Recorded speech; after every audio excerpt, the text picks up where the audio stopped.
tariffs work, Pierce? Now, how long is Wall Street going to keep trying to punish this president for standing the American working class? I don't know, but I can tell you that the view from the street is people cannot believe that there is a president who is working for them. Why weren't we putting tariffs on these countries that have had tariffs on us for all of these years? Why have we been allowing them to play the game the way they've been playing it? Why didn't the Democrats do anything about it?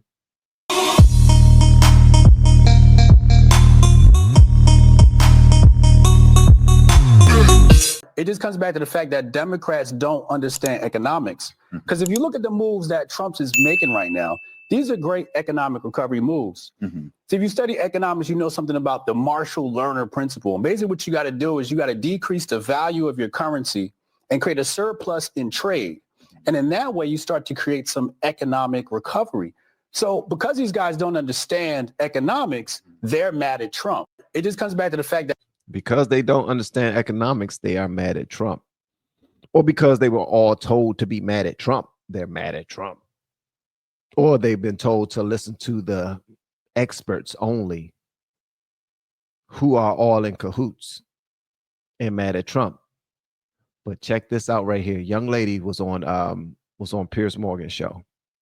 And the way she broke it down was masterful. I don't know if y'all ever watched her before, but check this out. This is absolutely phenomenal. I saved it just to watch with you guys, but check this out, man. What I find so frustrating about the conversation around tariffs is that we all agree on the problem. We all agree that the deindustrialization of America led to the downward mobility of the American working class, deaths of despair, people working multiple jobs and not being able to afford the American dream.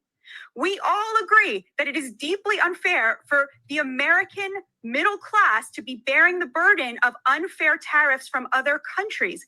We all agree that it is great for the president to have leverage in order to demand reasonable things, like that countries stop allowing fentanyl to murder 100,000 Americans every year, and that Mexico do its part to police its own border. And yet when somebody has the courage to show up and say to Wall Street, screw you, I am waging war, I'm waging class warfare on behalf of the American working class, and you elites in Wall Street, you do what you need to do because I'm not going to stop fighting for the American working class. Suddenly, everybody is sitting around going, oh no, the stock market. Yeah, the stock market looks like that because the rich are punishing Trump for siding with the neglected and humiliated American working class over them.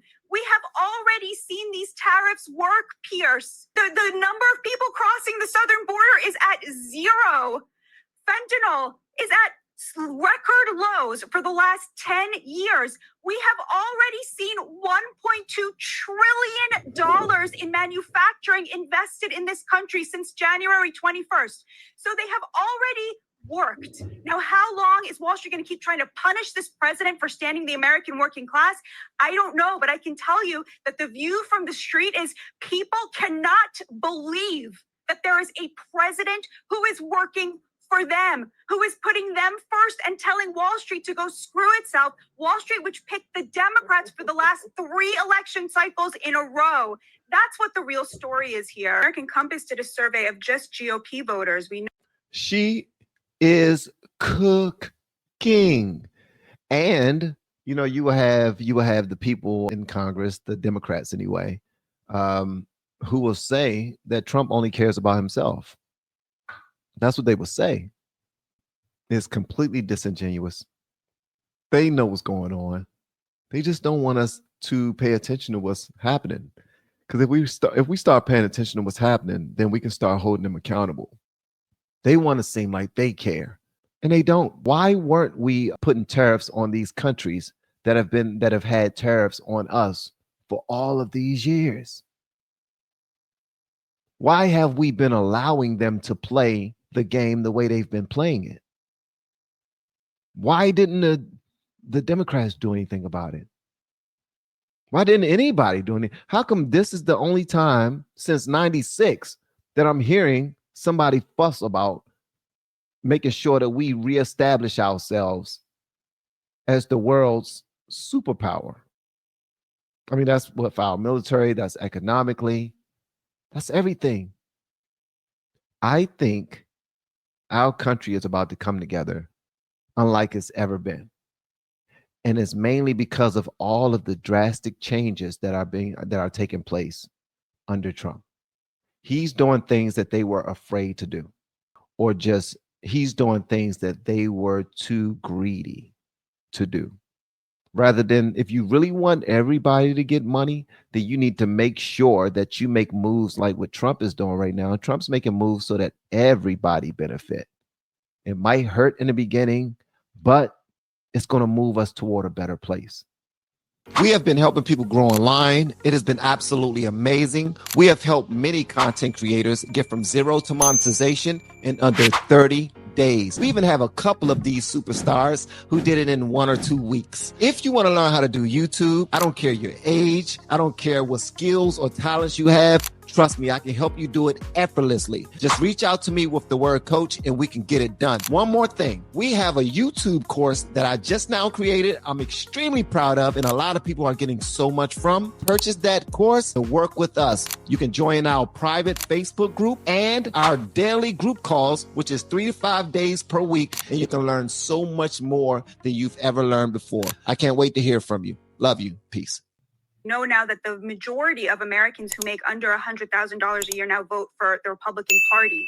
So that was almost a means tested poll. And they found that 77% of GOP voters, the working class, not the elites, said that when they were asked, they said they would be willing to pay higher prices if it meant bringing back manufacturing, because of course in their mind they are going to be the beneficiaries of those manufacturing jobs. About Canada, a lot of people are asking, why Canada? We love Canada. Canada are our friends. Why wage this tariff war on Canada? And of course the answer is simple. Canada and Mexico are the back door to the American economy because we have this trade deal with them, the USMCA.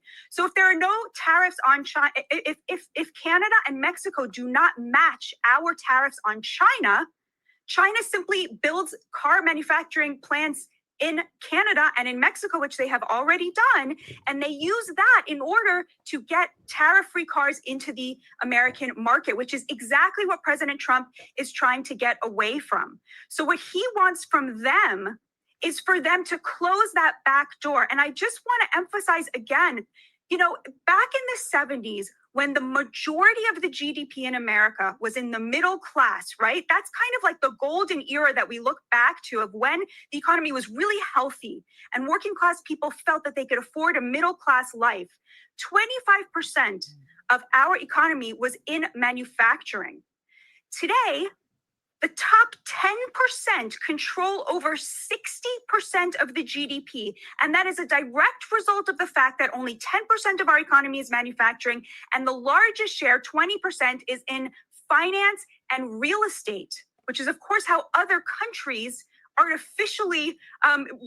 have artificially inflated the dollar, which makes the product of the American worker unaffordable. I think the young lady that's talking right now, her name is Batia Unger Sargon. Batia Unger Sargon is her name. I don't know how you pronounce it. I'm sure I'm butchering her name. And I'm realizing too that that the Democrats are lending a hand to trying to destroy this country. And I don't get it, man. I really don't get it. Somebody please explain that to me at some point, because I honestly don't understand how it would benefit anybody to ruin our country. I don't get it. I really don't get it. I get how crime pays. So I get why they would try to destroy certain parts of our country through crime, because if there's no crime, then police aren't needed, ambulance aren't needed, are needed less. Hospitals are needed less. Lawyers are needed less. Judges are needed less. Prison systems are needed less. So, and all of that those are cash cows. All of those things I just now named are cash cows. So with crime going down, can't do that. Same reason why I think that they won't just give us a cure for cancer, because if they do that, then they're not going to make any money from treating people who are sick from the disease. So if they, it's like it's unfortunate bringing millions of illegal immigrants over here. I'm like, you clearly saw that was ruining our country, but you were fine with it because it made it seem like you were building the economy. It made it seem like the Democrats loved everybody, no matter where they were from, and they wanted to give everybody a try because this country is filled with immigrants. The same thing over and over again. So they have their lies backed behind doing noble things allegedly, but they clearly was overlooking American citizens who were in dire need of those same resources we were given to other people who did not earn them nor deserve them. So again, I don't see how destroying our country benefits us as a whole. If anything, it makes things worse. It destroys us completely. And I don't see how they benefit from that, how they're happy from that.